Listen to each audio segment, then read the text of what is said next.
The FRS Investment Plan isn't for everyone, but if it's the right choice for you, listen up. There's some big mistakes that we see special risk participants make that they could have easily avoided.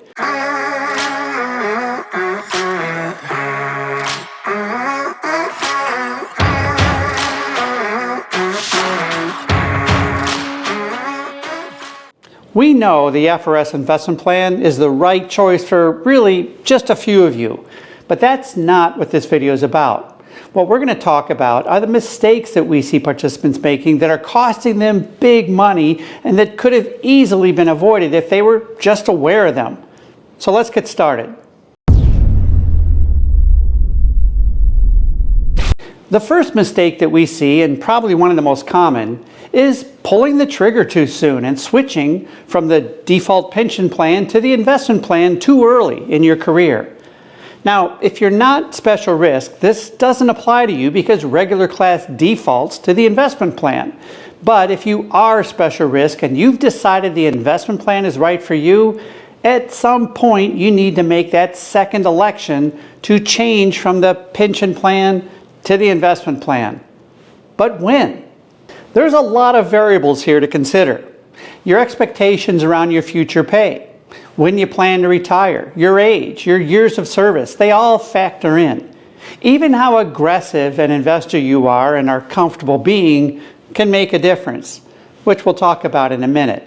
But let's cut to the chase. Overwhelmingly, most of the time when we run the projections with folks thinking about this, the answer we get back is usually to hold off until just before you separate from service, or at least until you're retirement age eligible. But that doesn't mean that's the right answer in your case. Run the numbers. The second mistake that we see is FRS investment plan participants not understanding market risk and basically either not taking enough risk or taking risks that simply don't have any historical evidence of paying off. In other words, stupid risk.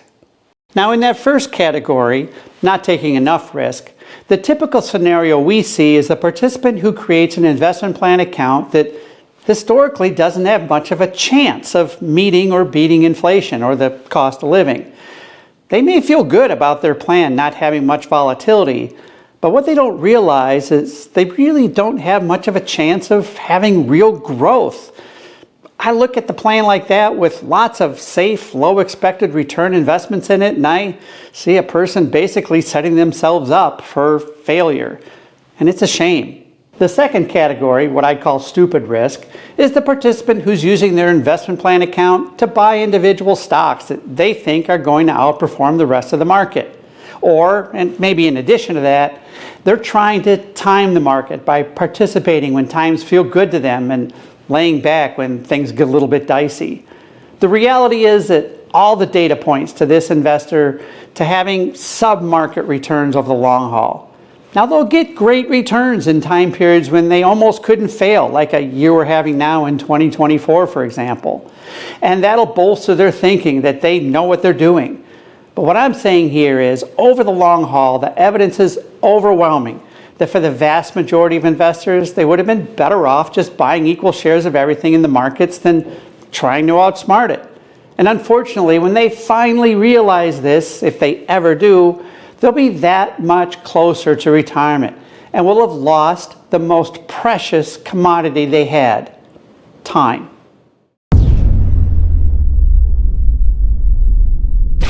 Getting bad advice. Be careful who you talk to about this stuff and whose advice you're taking. I've talked about this in other videos, but just because the guy who talks a good game in your station sounds like he knows what he's talking about, doesn't mean he knows what he's talking about.